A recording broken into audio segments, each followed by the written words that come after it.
Controversy చేయొద్దు దయచేసి. దయచేసి సబ్జెక్ట్ని కాంట్రవర్సీ చేయొద్దు. మెంబర్స్ కూర్చోండి. మీరు ఏదైతే ఈ రోజున మీరు ప్రస్తావన చేశారో అది నిన్న జరిగినటువంటి సంఘటన, అది దురదృష్టకరం. వినండి. అది దాని మీద ఇమ్మీడియట్గా మంత్రి గారు పెద్ద మనసుతోటి వెంటనే రెక్టిఫై అయ్యారు. దాంతో మనం కూడా దాన్ని ముగించాం. ఇప్పుడు సోషల్ మీడియాలో ఏదైతే వచ్చిందో వినండి, సోషల్ మీడియాలో ఏదైతే వచ్చిందని మీరు చెప్తా ఉన్నారో దాని మీద మీరు నాకు కంప్లైంట్ తోటి సబ్మిట్ చేయండి. నేను ప్రభుత్వానికి అది పంపిస్తాను. వారి మీద అది ఏదన్నా తప్పుడుగా ఉంటే కనుక ప్రభుత్వం చర్యలు తీసుకుంటుంది. ఖచ్చితంగా అటువంటి సంఘటనలు ఇంకెప్పుడు జరగకోకుండా మనం చర్యలు తీసుకుందాం. నిన్న జరిగిందైతే మనకి సభలో జరగవలసింది కాదు. అయినప్పటికీ కూడా నేను కానీ మంత్రి గారు కానీ స్పాంటేనియస్గా దాన్ని సర్దుబాటు చేయడం జరిగింది. దీన్ని ఇంకా పెద్దగా కాంట్రవర్సీ చేయకోకుండా దీన్ని ముగించండి. మీరు ఇచ్చినటువంటి ఏదైతే మీరు బాధపడ్డారో లేదా నా పట్ల మీ కన్సర్న్ ఉందో దానికి మీరు రిటర్న్గా నాకు కంప్లైంట్ ఇవ్వండి. నేను ఇమీడియట్గా ప్రభుత్వానికి పంపిస్తాను. తక్షణ చర్యలు వారి మీద యాక్షన్ తీసుకుందాం. ఓకే అధ్యక్ష, నా పేరు చెప్పారు అధ్యక్ష. 1 minute నా పేరు చెప్పారు. ఇది వాస్తవం, నేనే సీక్రెట్ కాదు కదా, శాసన మండలిలో చెప్పాను అధ్యక్ష. నిన్ననే నేను తమరు చెప్పాను, మీరు అయిపోయింది, మళ్ళీ లేవనెత్తారు. ఈరోజు ఏదో సోషల్ మీడియా గురించి మాట్లాడుతున్నారు అధ్యక్ష. పెట్టడం వాళ్ళే, మళ్ళీ ప్రస్తావించడం వాళ్ళే అధ్యక్ష. అధ్యక్ష అధ్యక్ష అధ్యక్ష అధ్యక్ష అధ్యక్ష అధ్యక్ష ప్రస్తావించారు కాబట్టి అధ్యక్ష, నిన్న నేను ఫ్లోర్ ఆఫ్ ది హౌస్ నేను ఏ మతాన్ని కించపరచలేదు, ఏ కులాన్ని కించపరచలేదు, ఏ దేవుణ్ణి కించపరచలేదు.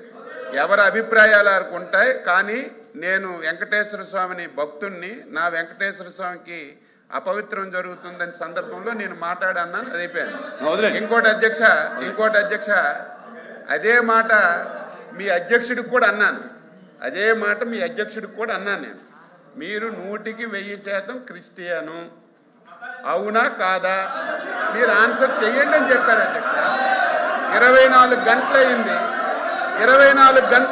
ఎందుకు చెప్పలేదు? 24 గంటలైంది అధ్యక్ష, ఎందుకు చెప్పలేదు?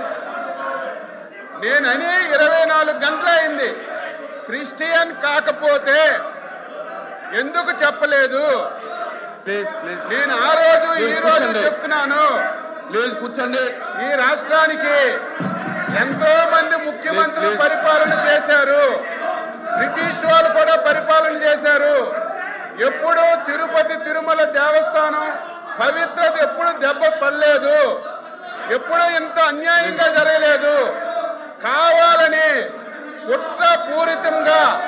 కుట్రపూరితంగా కావాలని ఆ రోజు ముఖ్యమంత్రి గారు తిరుపతి పవిత్రని దెబ్బతీయాలని ఏకైక లక్ష్యం పెట్టుకొని పని చేశారు. మొత్తం వాస్తవాలన్నీ బయటకు వచ్చాయి. ఈరోజు ఆ వాస్తవాలన్నీ హిందూ సమాజానికి తెలుస్తాయని కావాలని చెప్పి ఏదో ఒక విషయం అధ్యక్ష, సంబంధం లేని విషయాలు ఏదో ఒకటి తీసుకొచ్చి ఈ విధంగా ఆన్సర్ రాకుండా చేస్తున్నారు. దీన్ని తీవ్రంగా నేను ఖండిస్తున్నాను అధ్యక్ష. ప్లీజ్ మంత్రి గారు రిప్లై అండ్ స్టేట్మెంట్.